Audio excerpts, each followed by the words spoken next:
Bonsoir à tous et bienvenue au journal de la télévision rwandaise. Voici les titres de l'actualité de ce mercredi.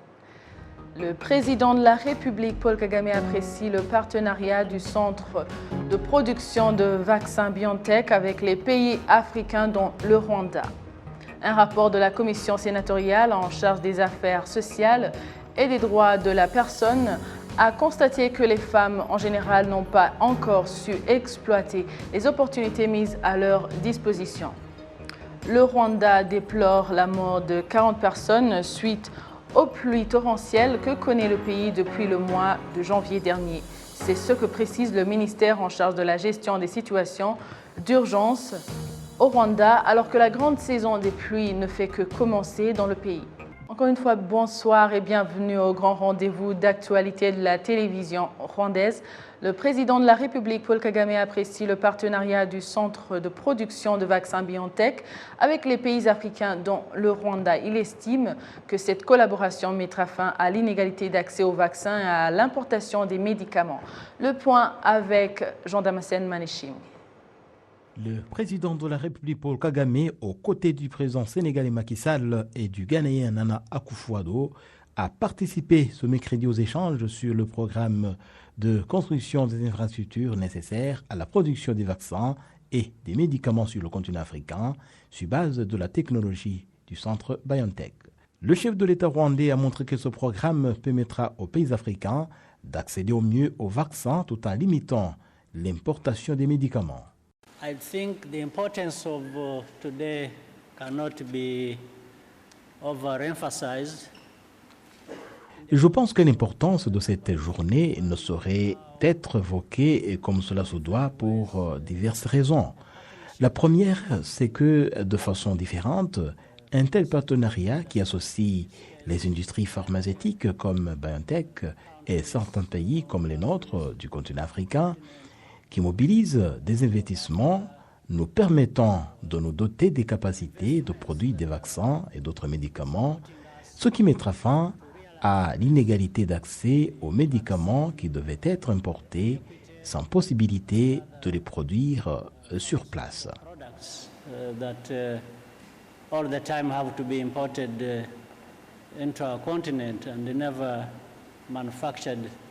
Ces échanges sur la mise en place des sites de production des vaccins ont également connu la participation du directeur général de l'Organisation mondiale de la santé, le Dr Tedros Adhanom Ghebreyesus, le directeur du Centre africain de contrôle des maladies, John Nkengasong, et le ministre allemand du développement. Le directeur général de BioNTech a fait savoir que son centre ne s'oppose pas à la vulgarisation de sa technologie sur tous les continents, mais qu'il tient plutôt à l'usage qui en respecte toutes les régulations sécuritaires. Les États membres de la communauté est-africaine et la République démocratique du Congo se sont engagés dans des processus vers l'établissement d'une politique unique en matière d'immigration et de statut de réfugié au niveau de cette organisation. I think the important thing to remember is the East African community has a very strong. Je pense que la communauté est-africaine dispose d'une politique forte qui encourage les mouvements de va-et-vient au sein de cette communauté. Le défi demeure au niveau des connaissances. Comment faire en sorte qu'un juriste rwandais puisse exercer sans problème au Kenya? De même, un ingénieur tanzanien puisse travailler librement au Soudan du Sud. Nous souhaitons une harmonisation au niveau de la communauté pour permettre que le diplôme délivré par un pays soit accepté dans toute la communauté. Cela a également été confirmé par le secrétaire général adjoint de la communauté de l'Afrique de l'Est, Bazibamou Christophe, qui a appelé les États membres à accélérer le processus.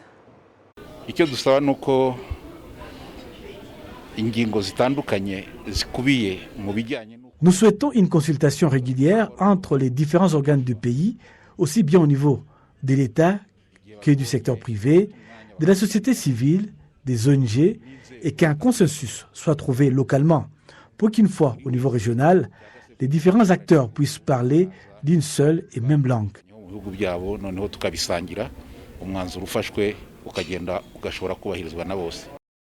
Le ministre de la fonction publique et du travail, Rwanindo Kayirangwa Fanfan a déclaré que le Rwanda soutenait le programme parce qu'il trouvait important d'unir les États membres.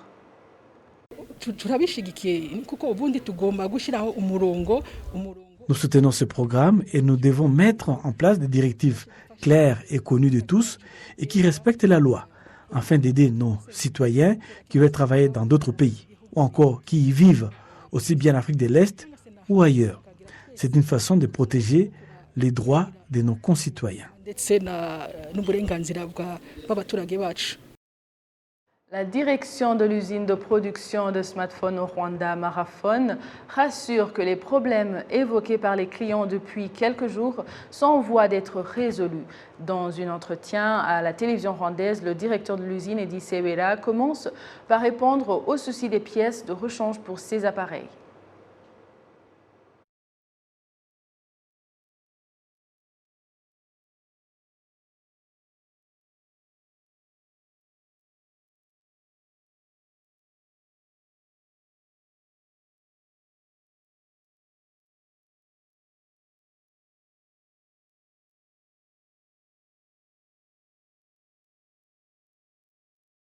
Continuons avec l'actualité nationale. Un rapport de la commission sénatoriale en charge des affaires sociales et des droits de la personne a constaté que les femmes en général n'ont pas encore su exploiter les opportunités mises à leur disposition. Les précisions, c'est avec Patrick Nilidanti. Selon les rapports, seulement 38,5% des femmes travaillent alors que 20,3% sont au chômage, ce que de nombreux sénateurs appellent l'incohérence du fait que 84,53% des terres sont enregistrées au nom des femmes, mais constatent que la plupart d'entre elles ont des difficultés à obtenir des garanties auprès d'institutions financières telles que BDF afin qu'ils puissent obtenir de prêts et pouvoir s'épanouir. Je voudrais demander qu'il y ait un plaidoyer, car c'est une situation qui peut provoquer le refus d'un mari d'apporter sa signature à sa femme pour qu'elle puisse accéder au crédit, de peur que si cette dernière a du mal à rembourser, leur lopin de terre soit saisi. Si 50% est accepté pour obtenir un crédit, j'aimerais que ce plaidoyer soit fait. Sur cette question, la commission qui a mené cette étude a souligné la nécessité d'une analyse approfondie des raisons pour lesquelles les femmes n'obtiennent pas des garanties et pourtant c'est bien leurs noms qui sont inscrits sur les titres fonciers. Les rapports montrent que 53,5% des femmes sont dans l'agriculture, 54,4% dans les affaires, 61,2% sont des ménagères et 4,7% dans les transports. Cependant, les rapports montrent que les progrès de la femme ont été impressionnants puisque sa formation professionnelle est désormais passée de 39,2% en 2017 à 41,1% en 2019. Les rapports montrent qu'il y a de l'espoir que les femmes vont continuer à participer à tous les niveaux à la vie active, mais qu'il est nécessaire de mener un plaidoyer continu pour les aider à tirer les meilleures parties de leurs opportunités. Indépendamment de notre volonté, nous n'avons pas pu vous donner les détails de Marathon sur lesquels nous revenons, nous nous excusons.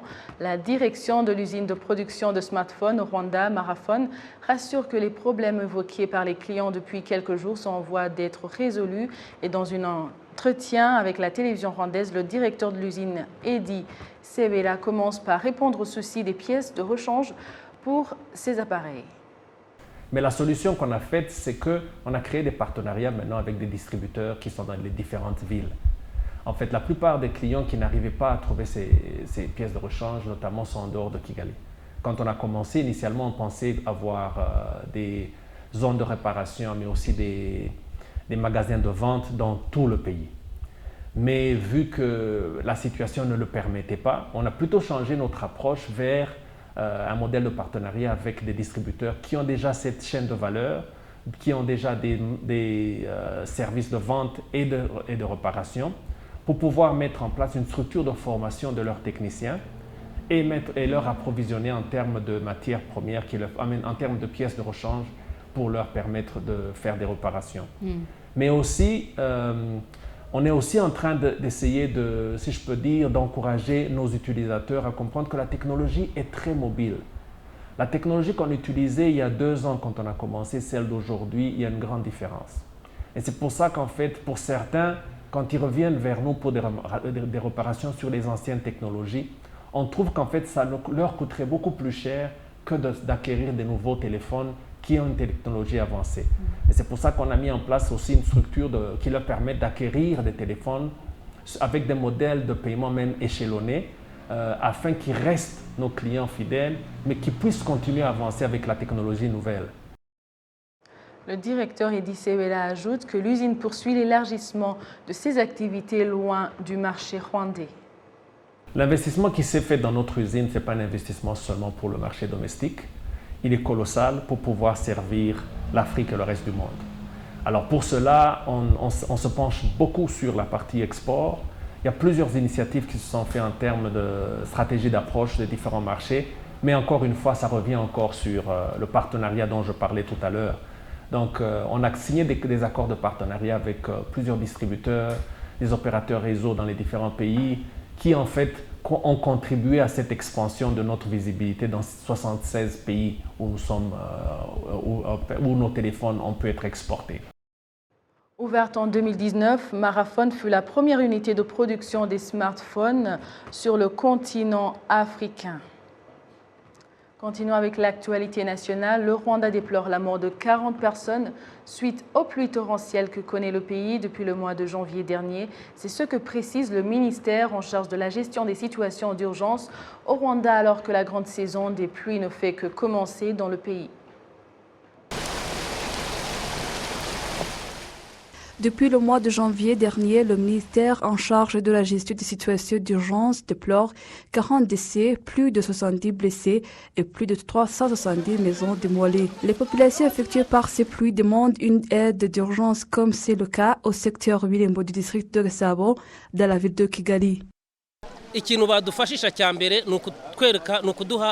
Nous avons d'abord besoin de trouver où reposer nos têtes, avec du matériel de base comme de cuisine, de la nourriture, des habits, et tout a été importé, rien ne nous reste. Ça a des conséquences sur nous. Les déplacements sont handicapés avec les routes coupées, moins d'erreurs, les enfants qui vont à l'école peuvent être emportés par l'eau. D'autre part, la population craint que ces fortes précipitations n'entraînent des conséquences fâcheuses sur la production agricole dans de diverses parties du pays. Le ministère chargé de la gestion des situations d'urgence au Rwanda indique par ailleurs que 90% des catastrophes peuvent être évitées.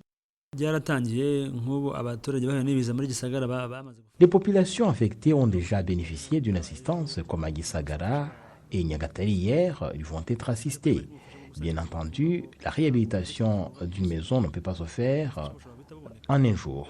Ils sont seulement logés, et ceci parce que la réhabilitation d'une maison prend un peu de temps pour qu'elle soit beaucoup plus durable. Mais nous faisons tout pour que les personnes affectées par les catastrophes soient secourues dans moins de 48 heures. Le directeur général du service de météo Rwanda invite le public à rester sur ses gardes étant donné que les prévisions météorologiques montrent une pluie abondante dans les jours qui viennent.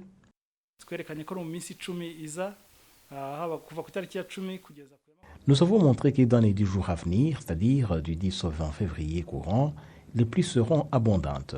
Le 18 février, nous présenterons les prévisions de la grande saison des pluies.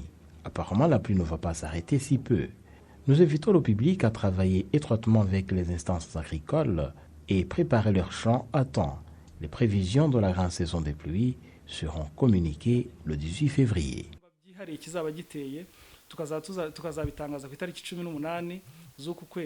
Les districts les plus affectés par la catastrophe sont Gisagara et Huye au sud du Rwanda, Rutsiro, Ngororero et Nyabihu à l'ouest, ainsi que Nyagatare à l'est du Rwanda.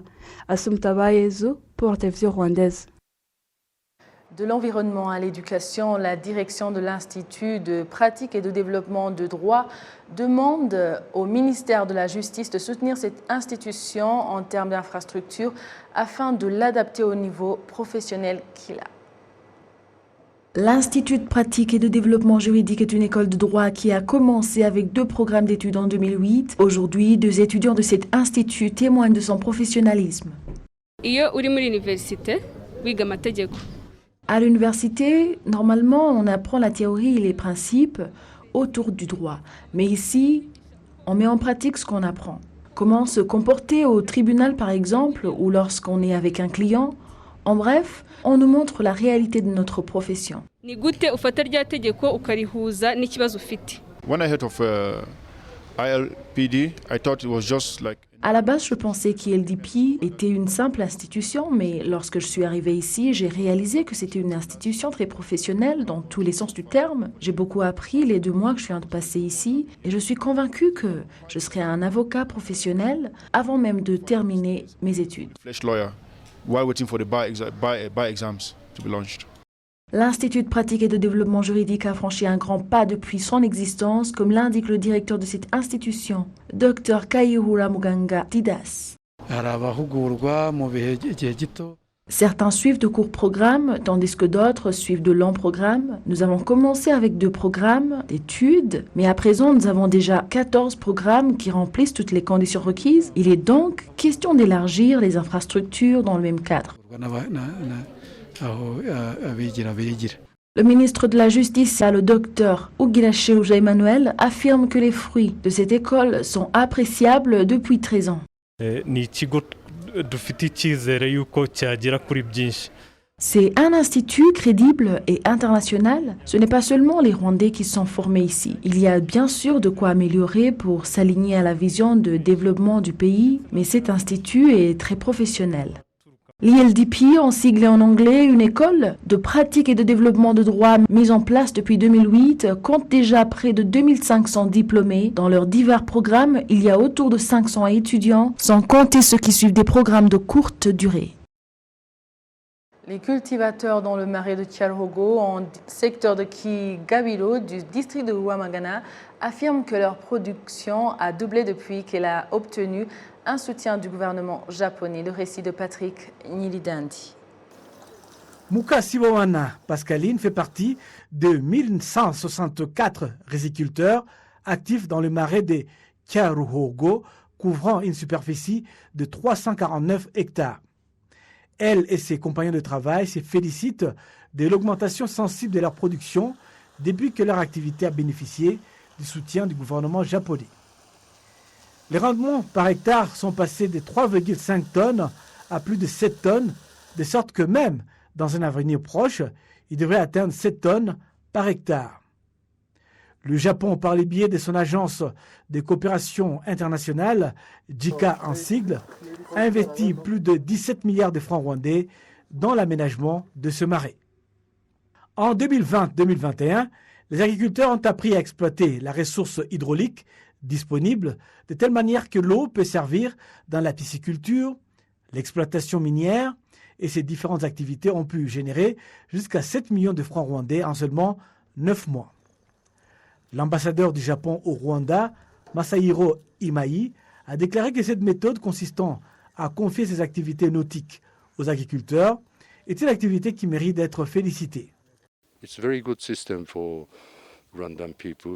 C'est une bonne option pour le Rwandais car confier la gestion de l'eau à la coopérative des agriculteurs est une action encourageante pour les agriculteurs qui va les motiver à travailler davantage en vue d'augmenter leur productivité et ainsi améliorer leur performance, ce qui est un des bons signes pour la coopération avec les Japon.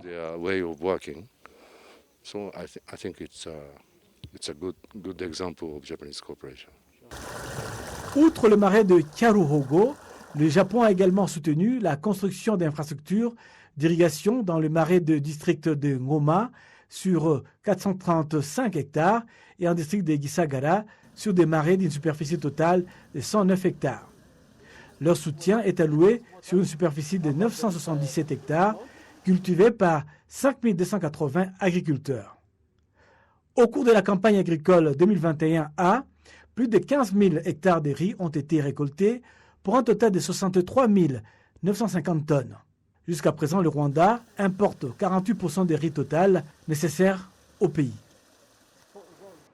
La jeunesse du district de Rulindo indique que plusieurs parmi eux avaient une mauvaise conception en ce qui concerne l'enseignement professionnel, indication faite au début d'une campagne de l'ambassade de la France au Rwanda en collaboration avec l'organe national chargé de développement de l'enseignement professionnel et technique qui s'étendra sur une durée de 3 jours. À vous tous qui avez choisi la télévision rwandaise pour vous informer, au nom de toute l'équipe qui a réalisé ce journal, je vous souhaite de passer une agréable soirée. Vous étiez avec Amandine Dikoumasabo. À la prochaine et d'ici là, portez-vous bien.